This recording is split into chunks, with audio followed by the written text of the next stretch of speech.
I am 80 years old. I was married for 61 years to a man who was a baptized elder for 50 of them.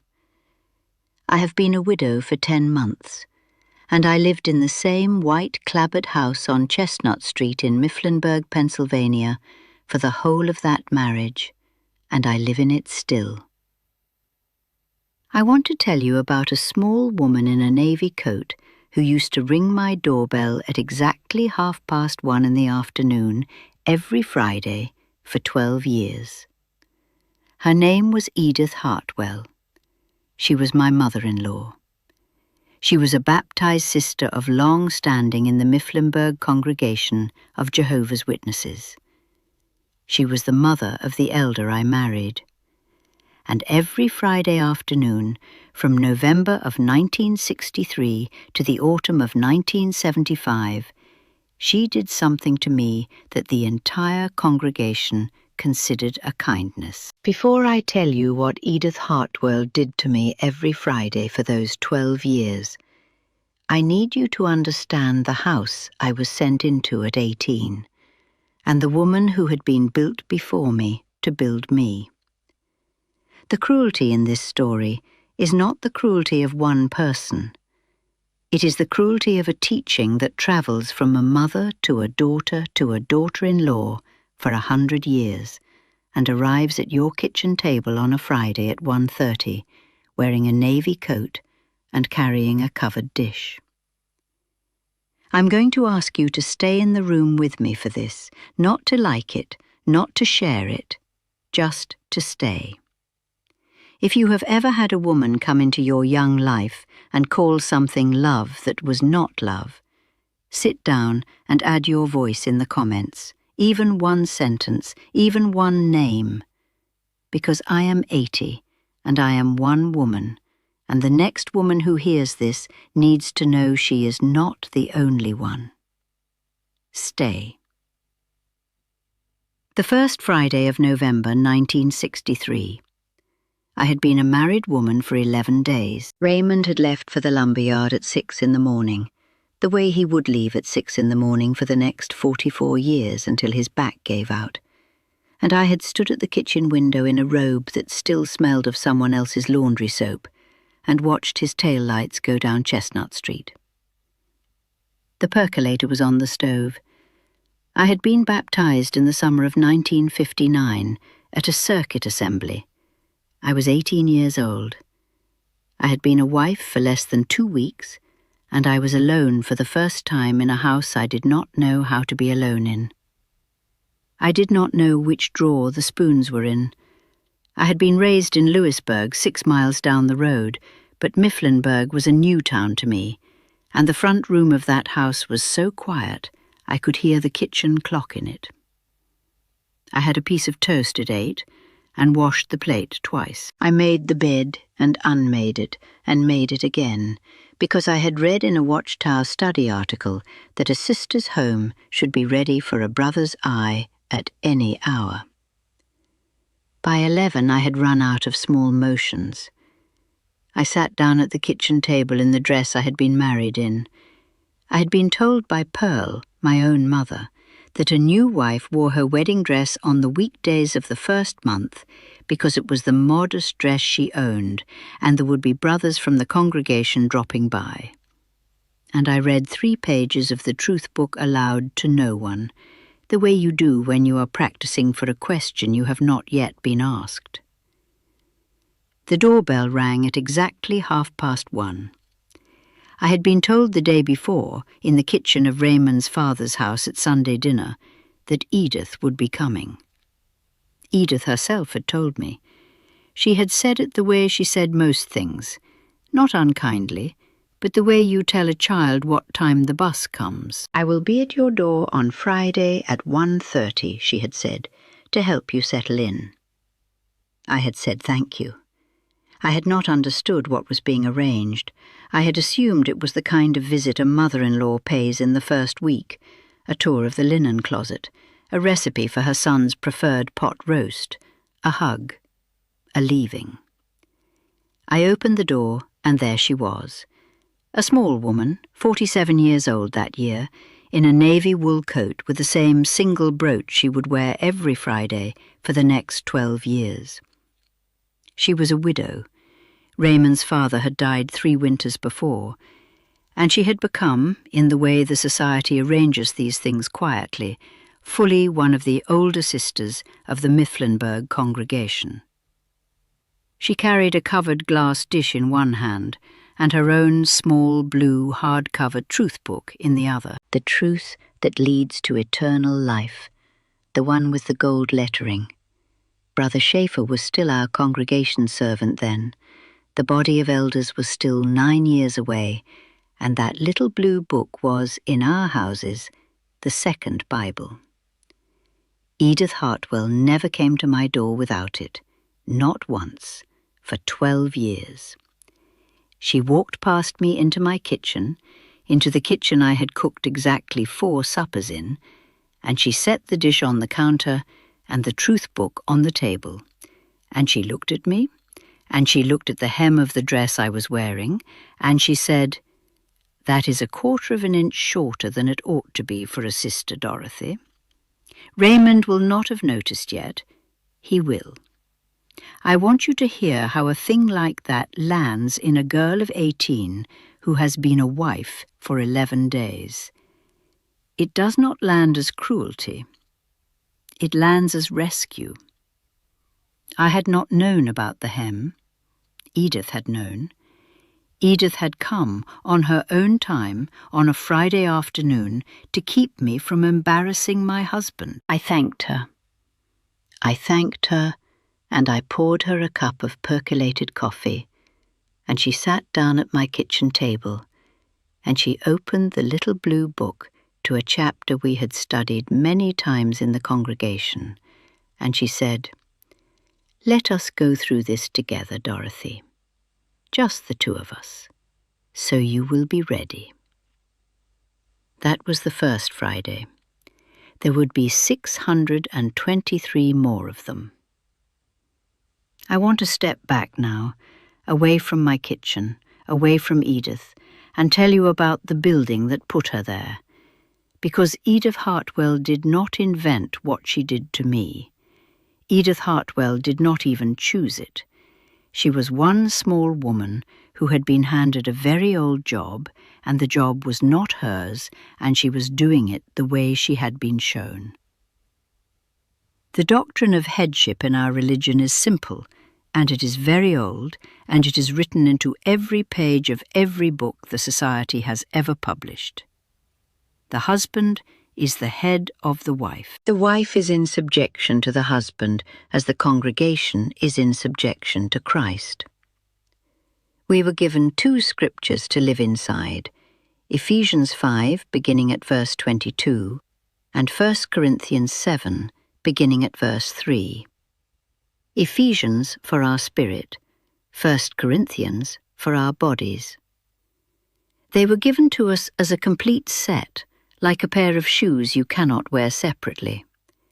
And they were administered to a young wife not by the elders, who could not enter her kitchen, and not by the husband, who was at the lumberyard, but by the older sisters of the congregation.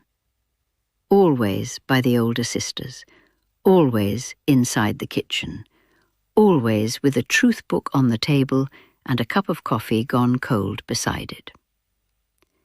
The Society did not write this arrangement down anywhere. It did not have to. It was the unpaid quality control of the marriage. It was how headship travelled from the platform of the Kingdom Hall, where the brothers spoke of it, into the bed and the kitchen and the sink, where it actually had to be lived. The brothers gave the talks on Sunday. The sisters did the installation Monday through Saturday. A man could speak on a Sunday morning about the role of a Christian wife for 45 minutes and never once think about how the words would be made to fit a girl of 18 in a kitchen 4 streets over. He did not have to. The older sisters of the congregation thought about it for him.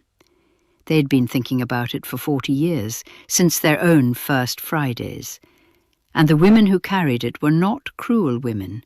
They were women who had themselves been carried by an older sister in their own first years of marriage, in their own kitchens, with their own truth books. Edith had been carried by her own mother in 1934 in a kitchen in a row house in Williamsport when Edith was 18 and her husband was 20. And it must be said, because I cannot tell this story honestly without saying it, Edith had been given, on the morning of her own wedding in 1934, exactly 2 sentences by her mother. I know this because Edith told me once in 1971. She told me her mother had stood her up by the back door of the house in Williamsport 20 minutes before the car came and had said to her, "Do not embarrass your husband." And then her mother had said, "The marital due is the marital due." That was the whole of it, the entire counsel of a witness mother to her witness daughter on the morning of a witness wedding in 1934. 2 sentences. Edith carried those 2 sentences for 30 years. And then, in 1963, when her son brought home an 18-year-old wife, she came to my kitchen every Friday for 12 years to install the 2nd sentence properly. Because she had been installed properly. Because that was what older sisters did. Because the chain has to go forward, or it breaks. And a broken chain in a witness life is the worst thing a woman of Edith's generation could imagine. Let me step out of this for a moment. I want to say one thing here before I go on. I lived inside what I am describing, the kitchen at 1:30, the navy coat, the truth book on the table, for 12 years, and I lived inside what it built in me for 49 years after that. I want you to know, before I take you any further into the Fridays, that I am not inside any of it anymore. There were years after. They were the first years of my life that were ever mine. I will tell you what I did with them before this is over. But first, I have to tell you what Edith and I actually did every Friday afternoon for 12 years at that kitchen table. So I am going to tell you now. The thing I have not been able to say in any room to any person in 60 years. Every Friday at 1:30, Edith would ring the bell. I would open the door. She would come into the kitchen. She would set down the covered dish, which was always something for Raymond's supper, a casserole, a loaf, a pie, never for me, never for both of us, always for him, because the dish was the cover for the visit. The dish was what she would say at the hall if anyone asked. "I take a meal to my daughter-in-law on Fridays. Raymond works late." Then she would sit down at the table and put the truth book between us, and she would ask me first for the slip. The field service report slip. I was a pioneer in my first year of marriage, and the slip was where I wrote down my hours of preaching for the month. Edith would draw a small pencil mark beside any week the hours had fallen. "We will fix that this week, Dorothy." And we did. Then she would open the truth book to the chapter we were working through. She would read a paragraph aloud. She would ask me the printed question at the bottom of the page. If I answered it poorly, she would say, "Let us read it again, dear." And we would read it again, and I would answer it the way the paragraph wanted me to answer it. That was the first hour. The second hour was the marriage.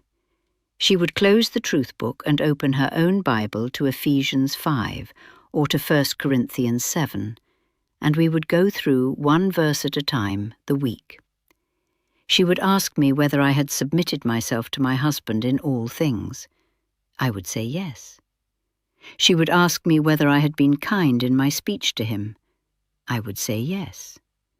She would ask me whether the house had been kept in a manner that did not shame him. I would say yes. And then she would ask me in the same tone she had used to ask about the hem on that first Friday, whether I had rendered the marital due, whether I had not, by any night that week, withheld it from him. I was 19. I was 20. I was 22. I was 25. I was 30.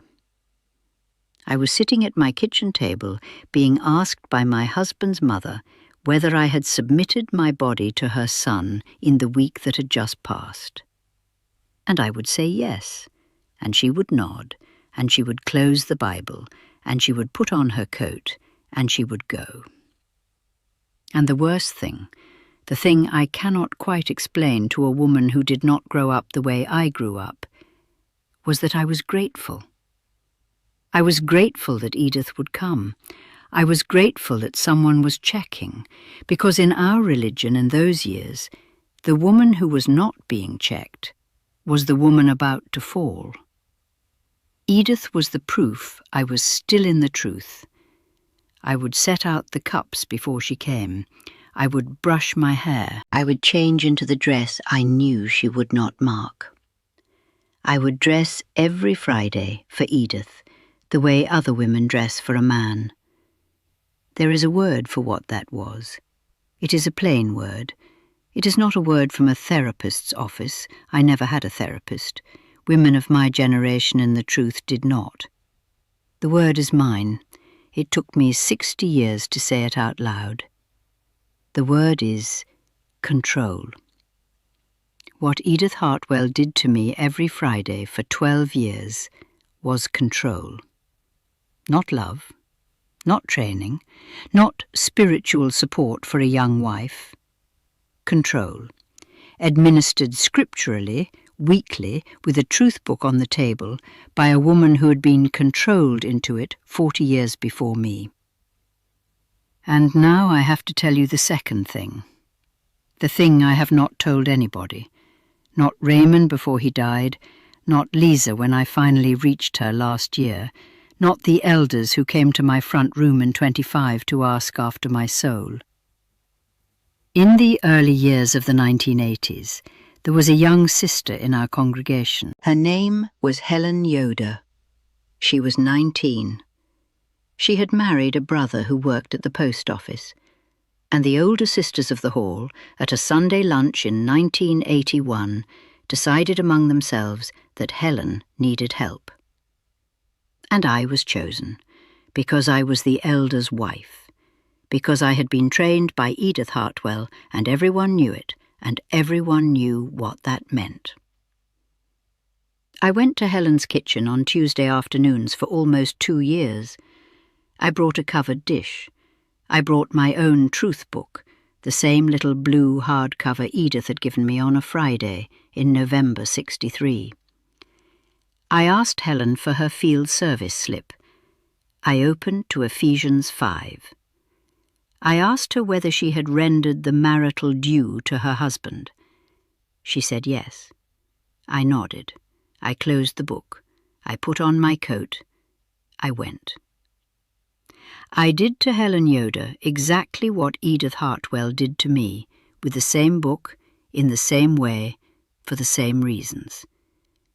I told myself it was love. So when I say to you that Edith was not cruel, and I do say it, because to lie about Edith would be to lie about myself, I mean it the only way I have a right to mean it. Edith was a woman handed 2 sentences by a mother of her own in 1934. She carried them for 30 years before she walked into my kitchen with a casserole. She did not invent what she did. She did not know there was a way out. And 40 years after Edith's first Friday with me, when I walked into Helen Yoder's kitchen with a casserole and a truth book, I did not know either. We were 3 generations of women doing the same single thing in a kitchen, and not one of us was permitted to look at it and call it by its name. That is how headship walks down the years, on the legs of the women it has already broken. I live alone in the house on Chestnut Street now. The meetings go on 3 streets away without me. Edith has been gone 29 years, Raymond 10 months. Mark sends a card at the appropriate times and does not call. He is an elder himself in a congregation 1 town over, the way his father was, and he is doing what his father would have done in his place. Lisa and I are speaking again, carefully, the way you speak to someone you wronged for 28 years and cannot give the years back to. I keep her telephone number in an old address book I've had since 1996. I crossed nothing out. I never threw the book away. I dialed it last year for the first time after 28 years of not dialing it. That is the small saving of an old life. The Friday afternoons are different now. The doorbell does not ring at 1:30. No one comes. I've had to learn what to do with an afternoon that nobody is coming into, and I want to tell you, it is not the easy thing the worldly people make it sound. A free afternoon after 60 years is a room you do not know how to be in. You sit in the chair. You wait for the bell. The bell does not ring. You sit longer. Eventually you get up and you make yourself a cup of tea you wanted and not the coffee somebody else wanted, and you drink it slowly, and you do not apologize to anyone for it. That is the beginning. I keep 1 small blue hardcover on the corner of my kitchen table. It is Edith's truth book, the one she gave me on her last Friday in 75, with a small pencil mark beside the chapter on the family. I cannot bring myself to put it in the basement with Raymond's bound Watchtower volumes. I cannot bring myself to throw it away. It sits where it sits. It is the only thing I have of her. It is the whole of what was done to me, and it is the whole of what she was given to do it with. I keep it because I would like to know, on the days I look at it, what we were both inside of. It is not a relic. It is evidence. I want to say something to you now, to you, the one watching. If you are a young wife, and an older sister has begun to come to your kitchen on a regular day of the week, and she calls it help, and she opens a book on your table, and she asks you about the rendering of any due, I see you. If you are a woman of 40 who has been carrying for 20 years a feeling that someone in your family quietly installed something in you you did not consent to install, I see you. If you are a woman of 60, like Helen Yoder must be by now, and you have begun, late, to wonder what was actually being done in your kitchen on those Tuesday afternoons, I see you. And if you are a woman of any age who is, this Friday, dressing for someone in the way other women dress for a man, please, please hear me. There is another way to be a woman in a kitchen. I did not learn it until I was 79. You do not have to wait that long. The first week I lived alone, after Raymond, I sat at the kitchen table and I could not decide what to eat for supper. 61 years of someone else deciding, and the muscle for the deciding was just gone. I sat with the refrigerator door open until the milk was warm. I ate a piece of bread and a pear. I went to bed at 9. The next week I could decide between 2 things. The week after that, 3. I wrote it all down.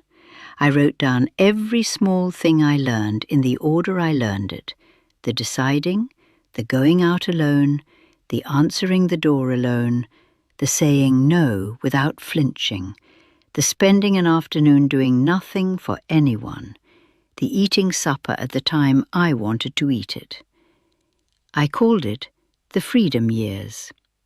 It is a guide and a voice, mine, reading it to you, because some things you need to be told, not made to read, and your eyes are tired at the end of a day of being looked at. And it is laid out over 4 weeks, one for each of the 4 weeks it took me to believe that the afternoons in this house actually belonged to me. I left it in the first comment of this video, not because I need you to have it, because I would rather you had it than have it die with me, here on Chestnut Street, in a house Edith Hartwell used to walk into on a Friday at 1:30. That is the whole of it. It is late for me. It is not too late for you.